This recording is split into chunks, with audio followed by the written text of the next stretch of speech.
Smart मीटरच्या आंदोलनाच्या संदर्भामध्ये आमचं शिष्टमंडळ आज तहसीलदारांना भेटलं आहे. तिथे MSEBचे अधिकारीसुद्धा उपस्थित होते. 3 मुद्दे आपण मांडलेले आहेत. त्यामध्ये स्मार्ट मीटरची सक्ती करू नये, जिथे स्मार्ट मीटर बसवलेले आहेत त्याच्या बाबतीमध्ये त्यांच्या शंकेचं निरसन करावं आणि त्यांना जर स्मार्ट मीटर नसेल तर पूर्वीसारखं त्यांना मीटर बसवून द्यावं. आणि त्याचबरोबर सोलरच्या बाबतीमधल्या काही प्रश्न होते ते प्रश्न आपण मांडले. सर्व चर्चांती असं ठरलेलं आहे की स्मार्ट मीटर आत्ता 17,000 काहीतरी लावलेले आहे. त्याच्या पुढे जोपर्यंत जनतेमध्ये चर्चा होत नाही, जनतेचं समाधान होत नाही, तोपर्यंत स्मार्ट मीटर लावणार नाही अशा प्रकारचे आश्वासन अधिकाऱ्यांनी दिलेलं आहे. त्याचबरोबर असलेल्या मीटर लावलेले आहेत त्याच्यामध्ये प्रत्यक्ष त्या ग्राहकाकडे जाऊन त्यांच्याशी चर्चा करू. त्यांचं समाधान झालं नाही तर पूर्वीचं असलेलं टेस्टिंग मीटर आम्ही लावून देणार आहोत. अशा 2-3 प्रश्नासंदर्भामध्ये त्यांनी आम्हाला आश्वासन दिलेलं आहे. विशेषतः सुलतानपूरच्या बाबतीमधला जो विषय होता, त्या महिला भगिनींनी तर सांगितला होता, त्याच्या संदर्भामध्ये जिल्हाधिकाऱ्यांशी आम्ही बोललो. त्याचबरोबर अनिल बाबू SP पण बोललेले आहेत की त्यांच्यावर जे गुन्हे महिला भगिनीवर ज्या मजुरीवर जातात अशा महिलांवर जे राजकीय गुन्हे दाखवल्यागत केलेले आहेत त्यांचे गुन्हे मागे घेण्याच्या बाबतीमध्ये विनंती केली आहे. त्यांनी ते तपासून कारवाई करण्याचं आश्वासन दिलेलं आहे. आणि पुलाच्या बाबतीमध्ये कलेक्टर जिल्हाधिकाऱ्यांनी सांगितलेलं आहे की मी स्वतः त्याची पाठपुरावा करते आणि तो पूल बनवण्यासाठी प्रयत्न करण्यासाठी सरकारकडे मागणी करते.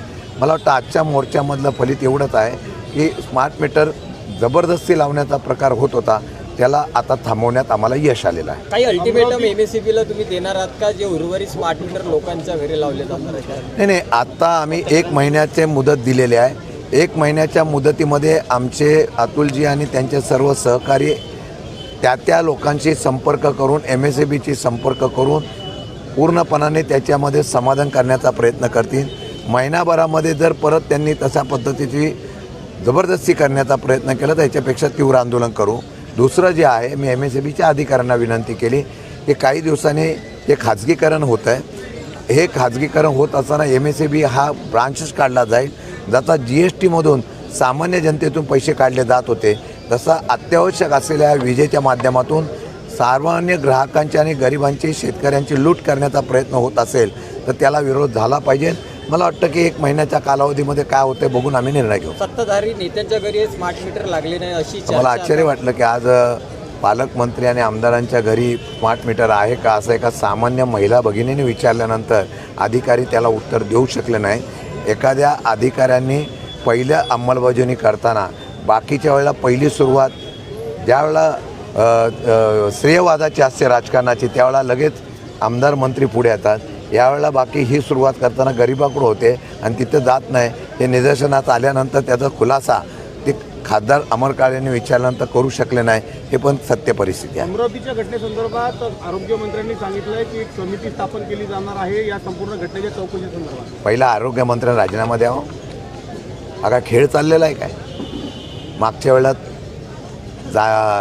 भंडाऱ्याला घटना घडली त्यावेळेला समिती नेमली, उपाययोजना करण्यासाठी नियमावली तयार केली. मग नियमावली तयार केल्यानंतर खाजगी रुग्णालयामध्ये ती नियमावलीची अंमलबजावणी होते का हे तर दूर राहून द्या. निदान शासकीय रुग्णालयामध्ये त्याची अंमलबजावणी होते काही बायला जर यंत्रणा कमी पडली असेल, मुलं काही एवढी त्यांना स्वस्थ झालेले आहेत आता जाहीर करतील, त्यांच्या पालकांना त्यांच्या घरच्यांना शासकीय मदत जाहीर करतील. मला वाटतं की पैशाने मेलेल्या माणसांची किंमत करण्याची सध्याची सरकारची प्रवृत्ती दिसते. साखरेची किंमत अंतरवाली सराटीमध्ये राज्य सरकारचं शिष्टमंडळ जरांगींच्या भेटीसाठी गेलेलं आहे. राधाकृष्ण विखे पाटील असतील, अन्य लोक त्या ठिकाणी गेले आहेत. तर जरांगींची मनधरणी करण्याचा प्रयत्न जो आहे तो या निमित्तानं केला जातोय. जे प्रमाणपत्र कुणबी समाजाचे मराठा समाजाला दिले होते त्या अनुषंगानं आक्रमक अशा पद्धतीची चर्चा जी आहे त्या ठिकाणी जरांगींची सुरू आहे. या मागच्या काही घटना बघितल्या तर कुणबी जाण प्रमाणपत्र दिल्यानंतर ते रद्द करण्यात आले. शासकीय आणि कोर्टातून ती आपोआप रद्द झाली, निवडणूक आयोगाकडून रद्द झाली. त्यामुळे त्यांची अशी भावना झाली की ही निवडणूक आयोगाच्याकडून आणि कोर्टाकडून रद्द झाली, प्रमाणपत्र ग्राह्य होत नसेल तर सरकारने आपल्याला फसवलेलं आहे.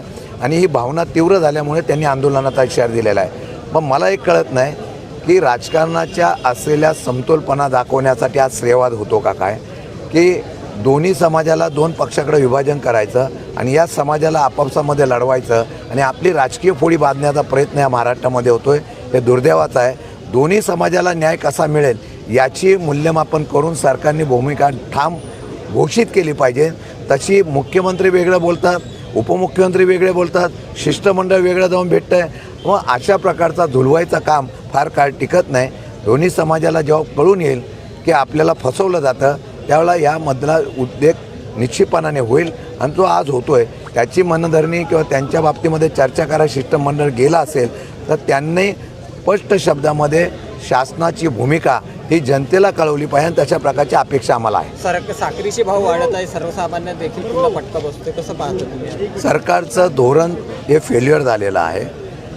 या देशामध्ये सगळ्यात जास्त उत्पादन करणारं साखरेचं उत्पादन करणारा देश कुठला असेल तर भारत आहे. आपण एक वेळ आयात निर्यात धोरण करत होतो आणि अशा प्रकारचं परदेशामध्ये साखर पाठवण्याच्या बाबतीमधली आपली भूमिका होती. त्याच राज्यामध्ये त्याच देशामध्ये साखरेचा तुटवडा होतो. याचा अर्थ तुम्हाला नियोजन करण्यामध्ये तुम्ही फेल्युअर झालेला आहात. आता मला एक कळत नाही की आता साखरेचा भाव वाढल्यानंतर मग सरकार जागं होतं आणि मग ठरवतं की आता आपण बाहेरून साखर आणायची का आहे त्या साखरेमध्ये साठा जो आता कारखान्यामध्ये साठा आहे त्याच्या संदर्भातली काय भूमिका घ्यायची. मला वाटतं की आत्ता नुसतं साखर नव्हे तर सणासुदीला इतर असलेल्या अत्यावश्यक सेवासुद्धा महागाई होत आहे. हे आज नाही, रुपयाचं मूल्यांकन घसरल्यानंतर देशामध्ये राज्यामध्ये काय परिस्थिती होऊ शकते भविष्यकाळातले ह्याची चुणूक आहे. महागाई प्रचंड वाढणार आहे आणि येत्या काळामध्ये त्याचा प्रत्यंतर सामान्य लोकांना त्याचा फार मोठा त्रास होणार आहे. इथेनॉलबद्दल काय मत आहे? इथेनॉलमुळे साखर वाढली असं वाटते का तुम्हाला? इथेनॉलला एक आहे, साखर उद्योग जर वाढवायचा असेल तर नुसता साखर उत्पादनातून या असलेल्या कारखाने चालणार नाहीत, कारखाने अडचणीत येतील.